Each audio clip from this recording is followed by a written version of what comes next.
Hello, it's Dominique. Today I wanted to show you a little bit how you could create your pages and kind of plan everything as you go. So what I did here, I'm making a project of a big album, and I have built all my pages with the cardstock, the plain solid color cardstock, and I thought that I would show you a little bit how I did that, especially showing you that it's important to do all your pages. Like sometimes maybe you have to mat something but not finish everything.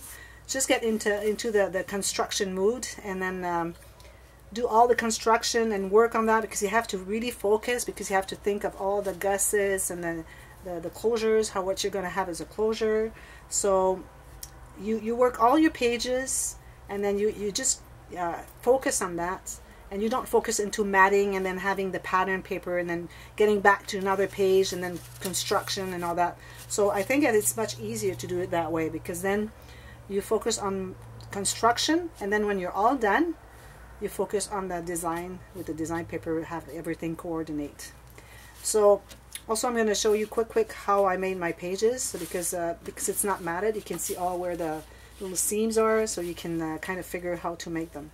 So first of all, I have 4 pages.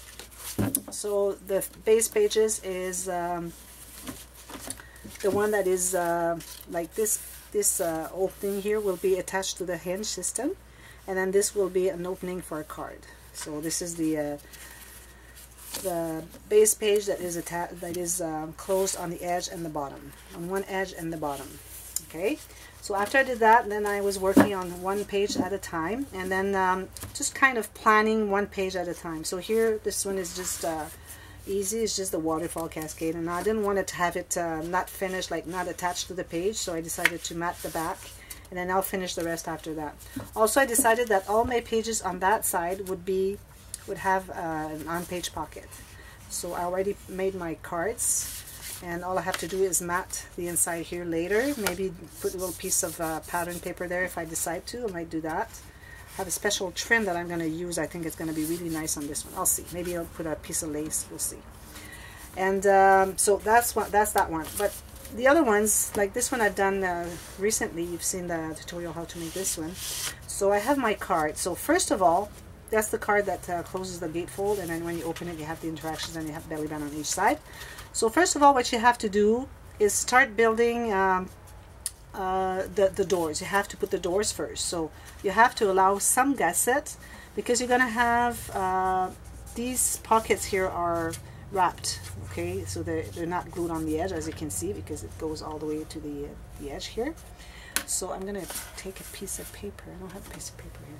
Anyways, so you have to wrap them. So it's glued at the bottom and on each side, and then these are going to be the interrupted image pockets that I've been doing a lot lately.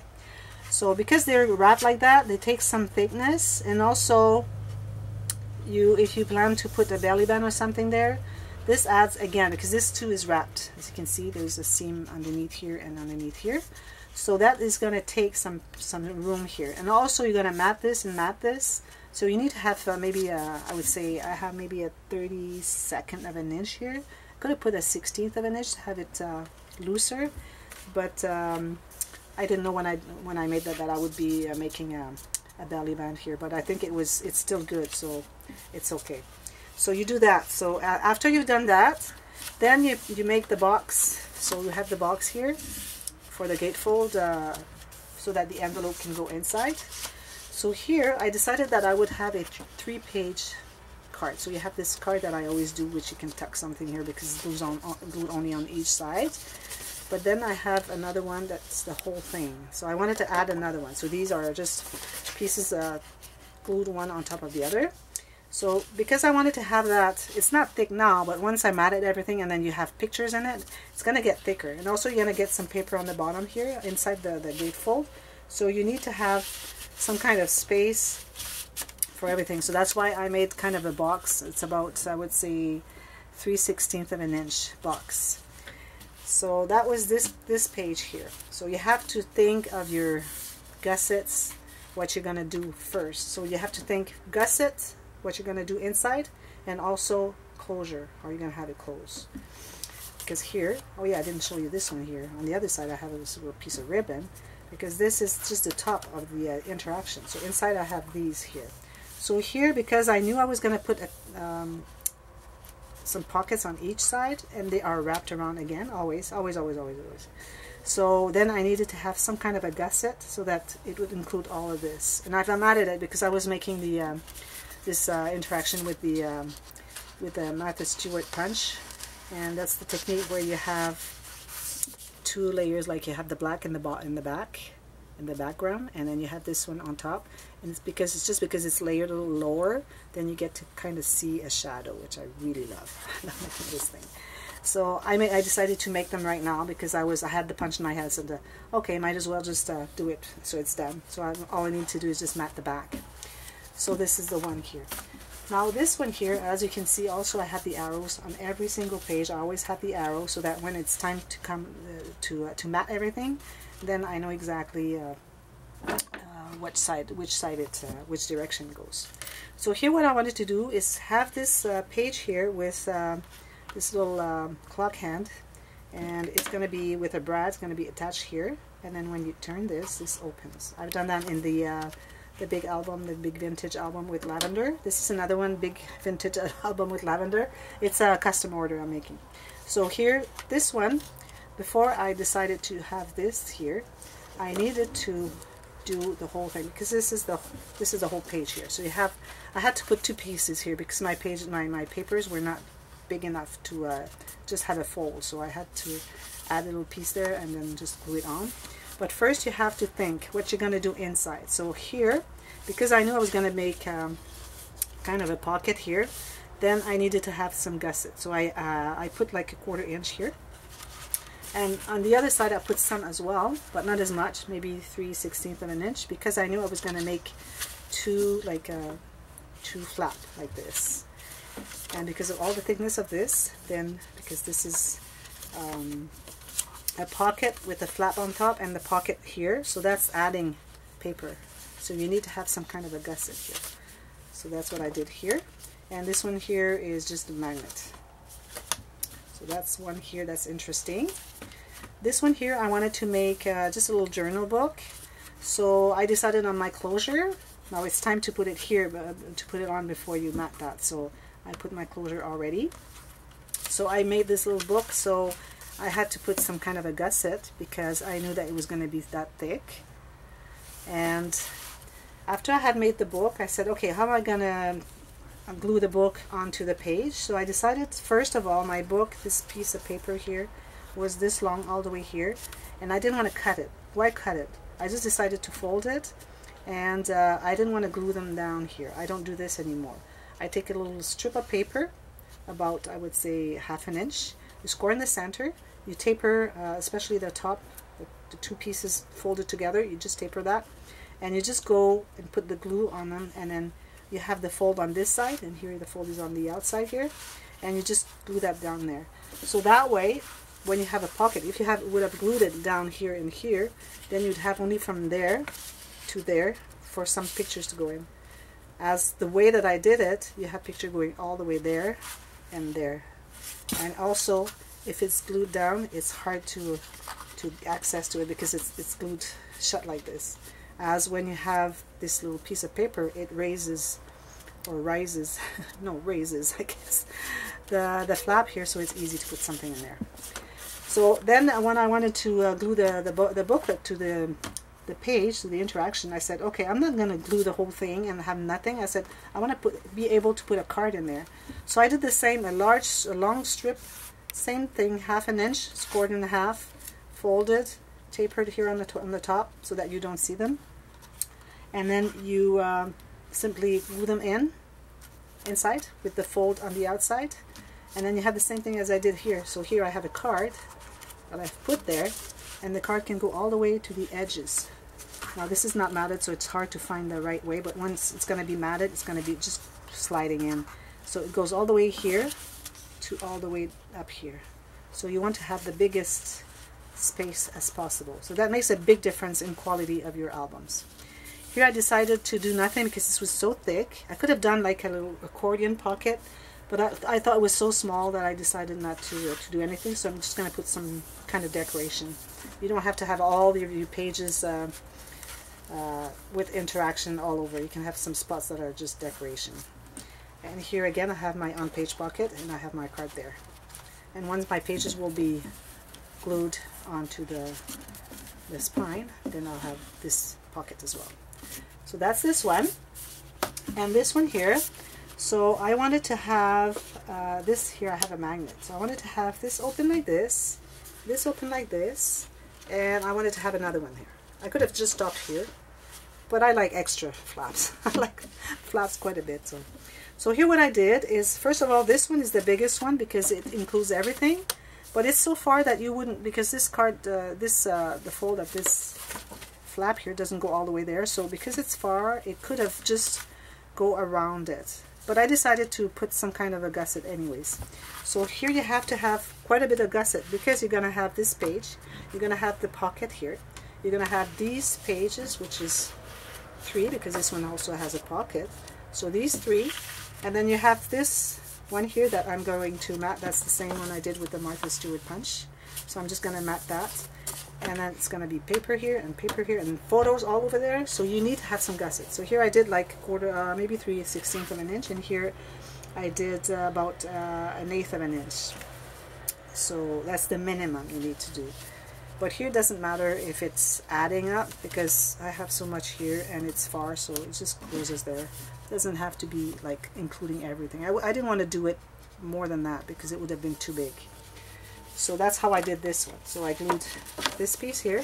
This one I have, this is just the one piece. This is 11 inches. And then I decided to make those little angulated or diagonal pockets to put there to add some interest to the page.